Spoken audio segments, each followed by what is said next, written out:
Hello everyone and welcome to episode 5 of Let's Play Rad Raygun. As always, I'm your host Josh, or FS Meta, whichever one you prefer, and this will be the final episode of this Let's Play. Yeah, this is a short game with a short Let's Play for said short game, naturally.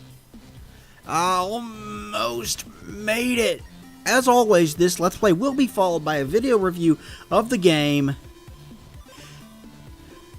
Alright, we can get up there, can't we?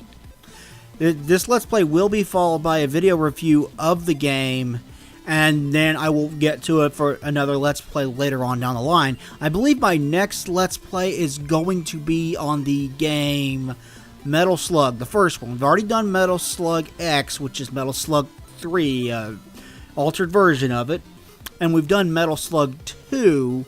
And as with my previous Metal Slug Let's Plays, this one will once again be with my good friend Dalton, who has done several other Let's Plays on this channel with me as well.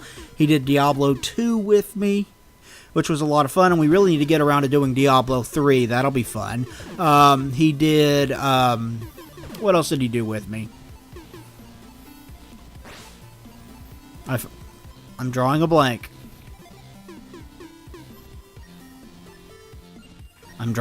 He did Resident Evil 4. Okay, now you're going to get a Tetris reference here, where you have to stack these blocks, and evidently you can turn them. Depending upon where Rad Raygun is standing, that's where the block will go, and it'll show you a thing on screen, but you only have a few seconds to get into proper position, and there's got to be a way to get down below, and I'm not entirely sure what it is, so I didn't get these items, as I recall. If I recall correctly, I didn't get these items. I just stacked things. But yeah, this is kind of a cool throwback to Tetris, where you're controlling the pieces, and I think you can rotate them, and I just didn't because I played this game wrong, I guess. But this is actually kind of a cool little deal here. It throws a little bit of variety into a game that I won't call it repetitive just because it's so short, but the gameplay really doesn't change much from level to level, apart from the various upgrades that you get, but it doesn't feel repetitive, and it doesn't feel like it wears out its welcome at all. In fact, I would understand it if someone were to say that Rad Raygun is too short. I would get that, but a lot of games were kind of short back then. It was fairly commonplace, actually. Games were tough, and the replay value came from learning the game and trying to beat them, and believe me, that wasn't easy. Here I am trying to figure out how to get down there, because I wanted the items, but I never figured it out. Oh well, doesn't really matter. We beat this game in this episode anyway. But yeah, my next Let's Play will probably be a co-op Let's Play of Metal Slug, which will be a short Let's Play once again, because just like the other two Metal Slug games, this one's also pretty short. And here we're getting to the CCCP signs, or the USSR as we know it here in the States. And all you need to do here is build a stack of blocks to climb up and get to the next area. It's really as simple as that. There's nothing else to it. Just build a stack of blocks to get you to the next area. You're not trying to do any kind of Tetris normal thing where you create lines and clear them out or anything like that. You're just trying to get up so you can get to the next portion of the game. See, there it is up there. That's where you need to get. And that should be enough, I think, with the jetpack. I don't remember if I stacked it further or not, but the blocks will keep falling. There we go.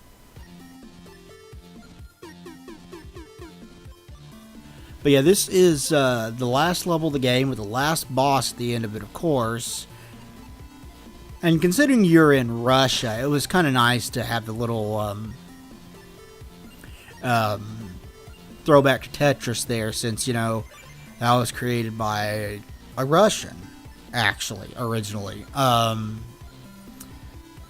Tetris, I mean, is there a more perfect puzzle game type thing than Tetris? It doesn't matter how many times you play it, it's simple, easy to pick up, and fun, but challenging to master, especially once it starts getting up there faster and faster, and I've never been the best at it.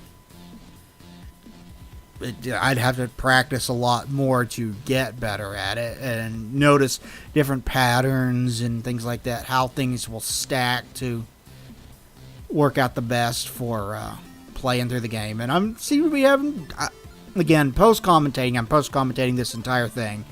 The Let's Play with Dalton obviously won't be post-commentated because we're going to be recording the gameplay footage, and I'd have to leave him out of the process in order to post-commentate it. I don't want to do that. I want him to be part of the commentary for the videos.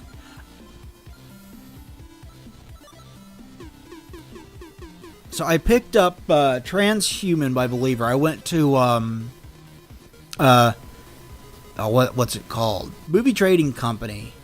They used to, at Movie Trading Company, in their CD section, of course you have hockey players because Russia's very big on hockey, and they were back then too.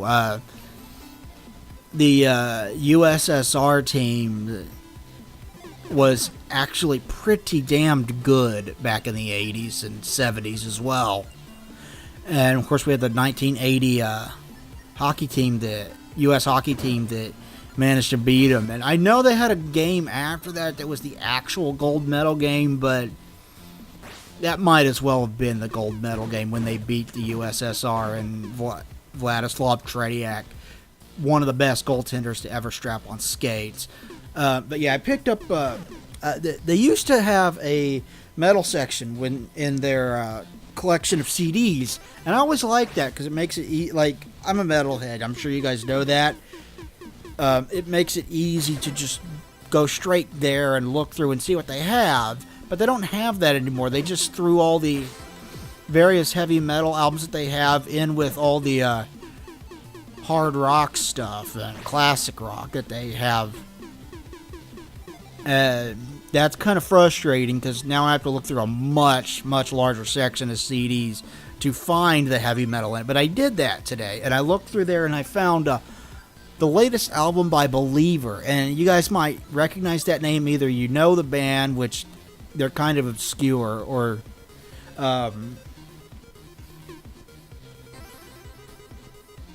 you had seen my video review, because one of my video reviews back when I was shooting on a VHS-C camera, actually, was on Believer's second album, Sanity Obscure.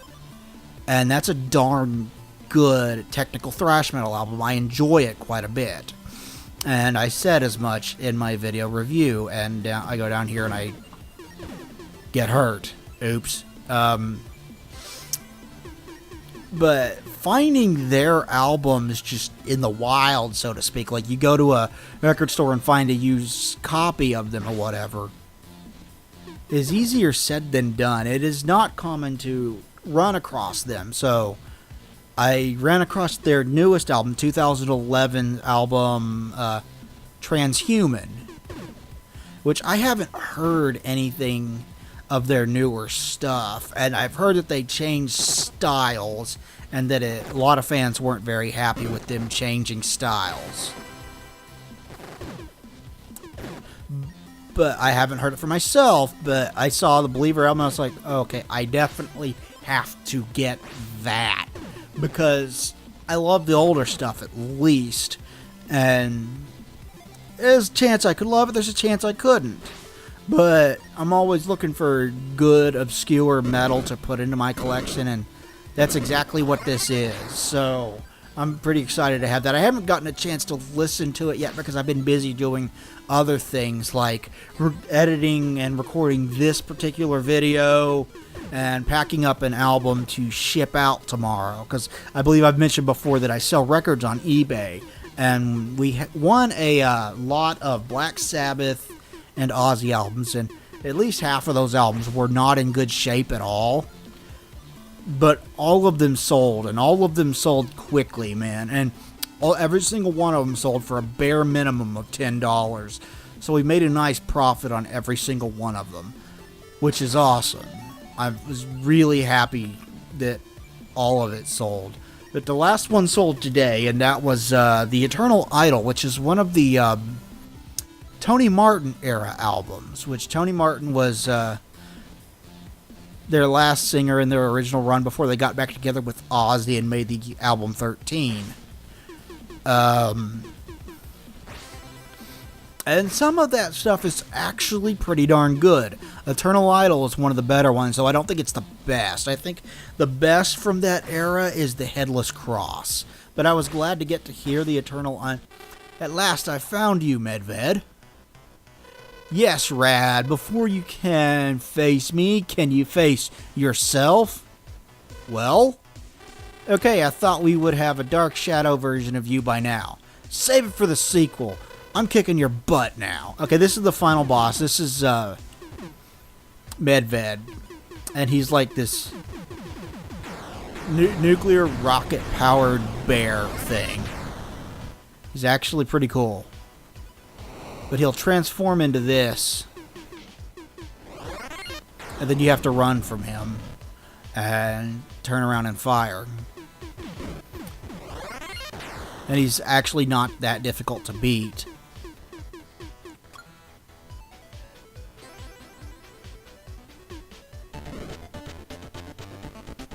And there you go.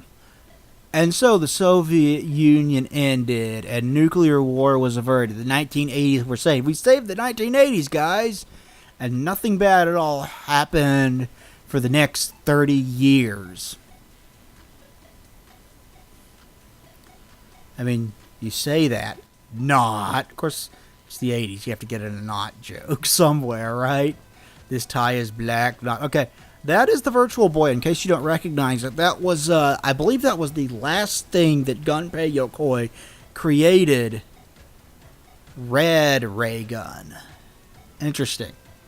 That was the last thing that Gunpei Yokoi created before he left Nintendo, if I recall correctly. And if you know anything about that particular console, it was a massive freaking failure. For a lot of reasons. It was supposed to be a portable system, but it really wasn't, because you had to set the system down on something. And you really couldn't move around because you had this thing over your eyes. So you couldn't really, like, play it in public or anything like that, or take it with you. You had to have it, like, sitting on your table while you were playing it. So there's one flaw. Another flaw was that a lot of the games on it, I mean, it wasn't powerful enough to do the kind of 3D gaming that you would need it to do for the 3D to work properly, like a first-person shooter or something. And a number of the games on it were like side scrollers, and that's just a waste if you're going to be doing 3D, you know? Like, what is even the point? Furthermore, playing it for more than 15 minutes or so had a tendency to give you the world's biggest headache. And I know this because I have played it myself and experienced how big of a pain in the ass it is. And that system is notorious for a damn good reason. Didn't have very many games. They didn't get them out very quickly. It was expensive. It was just one giant mess. It's the biggest mistake that Nintendo has ever made.